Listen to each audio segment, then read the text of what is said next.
सांस की बीमारी। शादी के ठीक बाद निकिता की सांस की तबीयत बहुत खराब हो गई। बताइए क्या हुआ है आपको? बेटे की शादी थी तो थकान हो गई है और मौसम बदल रहा है तो जुकाम और बुखार हो गया है। ऊपर से बहू के घर का खाना पता नहीं कैसा था, मेरा पेट भी खराब हो गया।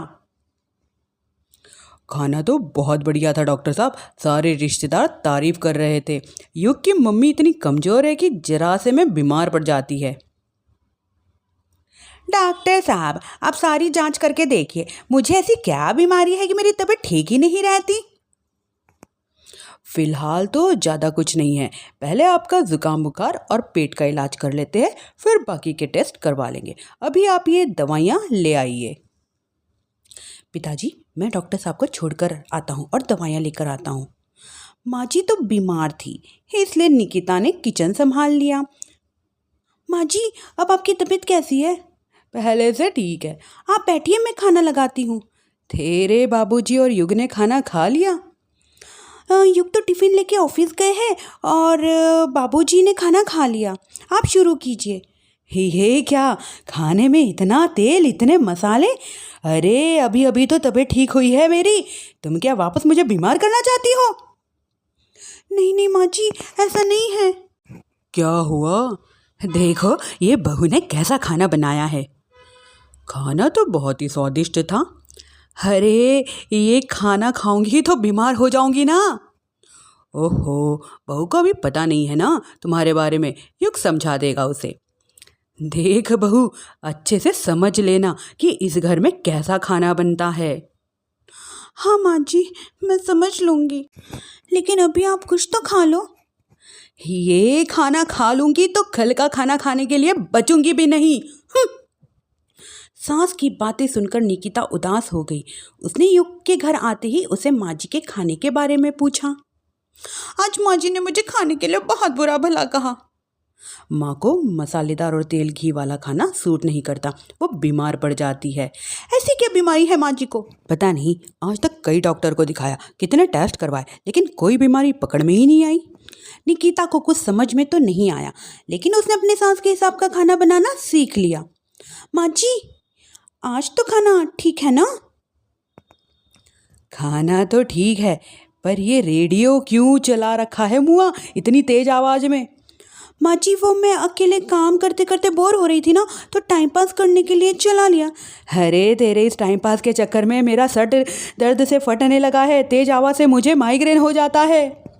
सॉरी माँ जी, मुझे पता नहीं था। तुम्हें जब तक सब पता चलेगा तब तक मैं तो भगवान के पास पहुँच जाऊँगी। नहीं नहीं माँ जी, ऐसा मत कहिए ना माँ जी। अब मैं कहीं भूख से ही न मर जाऊँ, खाना मेरे कमरे में रख दे। बेचारी निकिता, उस दिन उसे बहुत दुख हुआ। निकिता, तुम रो क्यों रही हो? हाँ, आज माँ जी ने मुझे बहुत बुरा भला कहा और मैं तो सिर्फ रेडियो सुन रही थी। ओहो, तुम माँ की बात का बुरा मत मानो, उन्हें तेज आवाज़ से सर दर्द होने लगता है, दर्द की वजह से बोल दिया होगा कुछ। लेकिन मुझे तो ये सब पता ही नहीं था ना। हाँ, इसलिए बाबूजी ने मुझे फ़ोन करके सब बता दिया था और मैं तुम्हारे लिए ये हेडफोन लाया हूँ। अब तुम अपने गाने भी सुन सकती हो और माँ को परेशानी भी नहीं होगी। ये सिर्फ एक बात का हल है, माँ को लेकिन हर चीज़ से परेशानी है। अब क्या कर सकते हैं, माँ बीमार ही इतना रहती है। लेकिन माँ को ऐसी कौन सी बीमारी है? तुम्हें बताया तो था, किसी भी डॉक्टर के अभी तक समझ में नहीं आया माँ को क्या बीमारी है। अब तुम भी ये सब सोचना छोड़ दो, ये हेडफोन लो और अपने पसंदीदा गाने सुनो। युग के एक गिफ्ट से निकिता की एक परेशानी तो दूर हो गई, लेकिन उसके मन में कई सवाल खड़े हो गए। आज मैं देर से उठा हूँ या तुम जल्दी उठ गई हो? वो माँ जी को पूरी रात सर दर्द हुआ ना, तो जल्दी उठकर उनकी जगह मैंने पूजा कर दी। अरे वाह। हाँ अच्छी, ये घर में गुलाब कौन लाया है? मुझे नहीं पता, मैं तो अभी उठा हूँ। माँ जी, आप कल रात भर सोई नहीं थी ना, तो मैंने जल्दी उठकर पूजा पाठ कर ली। घर में फूल नहीं थे ना, तो मैं बाजार से ये गुलाब के फूल ले आई। अरे निकिता, माँ को गुलाब के फूल की एलर्जी है। अब मुझे ये कैसे पता होगा?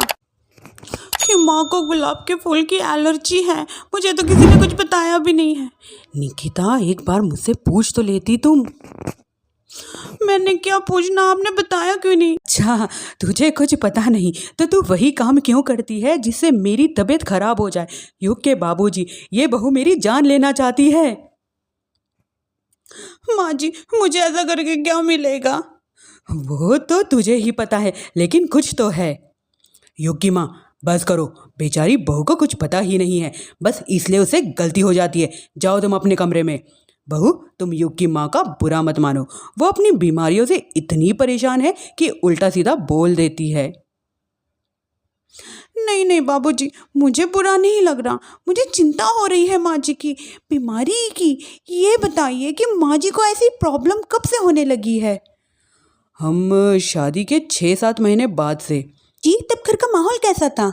अरे, भरा पूरा परिवार था। मेरे बाबूजी, माँ, काका, काकी, मेरे 2 बड़े भाई, दोनों भाभियाँ, दोनों के 2-2 बच्चे, एक छोटा भाई और एक बहन, सब साथ रहते थे।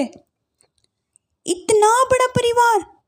हाँ, मैं जब 10 साल का हुआ था ना, तब पापा का ट्रांसफ़र यहाँ पर हुआ। उसके पहले तक तो हमारी जॉइंट फैमिली ही थी। और माँ जी किस चीज़ से बीमार हो जाती थी? जब तेज गर्मी हो, ठंड हो या तेज बरसात हो जाए। जब माँ ज़्यादा थक जाए, जैसे घर के दिवाली की सफाई या कोई फंक्शन हो, या ज़्यादा मेहमान आने से घर का काम बढ़ जाए। तेज म्यूज़िक, तेज लाइट, ऐसी कोई तेज स्मेल आ जाए। तो माँ जी की ये बीमारी ठीक हो सकती है? कैसे? सब पता चल जाएगा। आप कल माँ जी का टेस्ट रिपोर्ट लेने जाने वाले हो ना? हाँ। तो सुनिए क्या करना है। अगले दिन युग की माँ की रिपोर्ट लेकर आता है। माँ, बाबूजी, निकिता। अरे क्या हो गया युग? माँ की रिपोर्ट आ गई है। कुछ सीरियस है क्या? जिसका डर था वही हुआ। अरे घोल मोल बातें मत कर, सीधी तरह बता मुझे क्या हुआ है। हाँ माँ, आपका किडनी, लीवर सब फेल हो गया है और दिल भी बहुत कमज़ोर हो गया है। डॉक्टर ने कहा है कि आपके पास सिर्फ 1 महीना बचा है। ये क्या बग रहा है ना, ऐसा हो नहीं सकता। मुझे लग ही नहीं रहा कि मैं इतनी बीमार हूँ। लेकिन माँ जी, रिपोर्ट झूठी तो नहीं हो सकती ना? हाँ, माँ को 20 साल की उम्र से ही बीमारी लग गई थी, लेकिन कोई डॉक्टर पकड़ नहीं पाया और अब ये बीमारियाँ बहुत ज़्यादा बढ़ गई है। हाँ युग की माँ, तुम्हें याद है शादी के कुछ महीने बाद से ही तुम बीमार रहने लगी थी। अरे लेकिन वो अलग था, मुझे ऐसी कोई बीमारी नहीं हो सकती। ये तुम कैसे कह सकती हो माँ? हाँ, तुम उस वक्त बीमार पड़ी थी ना, और अब डॉक्टर भी यही कह रहे हैं, तो सच ही तो होगा। और माँ जी, तभी से तो आप बीमार हैं। अरे तब तो मैं बीमार थी ही नहीं। क्या मतलब? मैं बीमारी का नाटक करती थी, मुझे कुछ नहीं हुआ था। ये क्या बोल रही हो? हाँ, घर में इतने सारे लोग थे और सबसे छोटी बहू मैं थी, तो सारा काम मुझे करना पड़ता, इसलिए काम से बचने के लिए मैंने नाटक करा। लेकिन आपको अभी भी वही बीमारियां हैं ना माँ? हाँ, अगर नाटक था तो तुम्हें अभी भी ये सब क्यों है? इसका जवाब मैं देती हूँ। माँ जी कई महीनों तक नाटक करती रही, इसलिए इनके दिमाग में धीरे धीरे इस झूठ को सच मान लिया और इसका दिमाग उन बीमारियों का एहसास कराने लगा। हैं, ऐसा भी होता है क्या? हाँ माँ जी, इसे ब्लेसिफिको इफेक्ट कहते हैं। बात बात पर बीमार पड़ने लगे तो मैंने अपने मामा से बात की, जो एक साइकोलॉजिस्ट है। उन्होंने बताया मुझे ये सब। फिर ये रिपोर्ट? मैंने झूठी रिपोर्ट बनवाई थी निकिता के कहने पर, ताकि आप सच बताएं। यानी मुझे कुछ नहीं हुआ है? नहीं माँ जी, और आपकी इस प्रॉब्लम का भी सॉल्यूशन है। हम किसी अच्छे साइकोलॉजिस्ट को दिखाएंगे, अगर आप जल्दी ठीक हो जाएगी। वाह बहू, मैंने तुझे इतना भला बुरा कहा और तूने मेरी ज़िंदगी भर की तकलीफ़ दूर कर दी। हाँ, थैंक यू। और सॉरी बहू।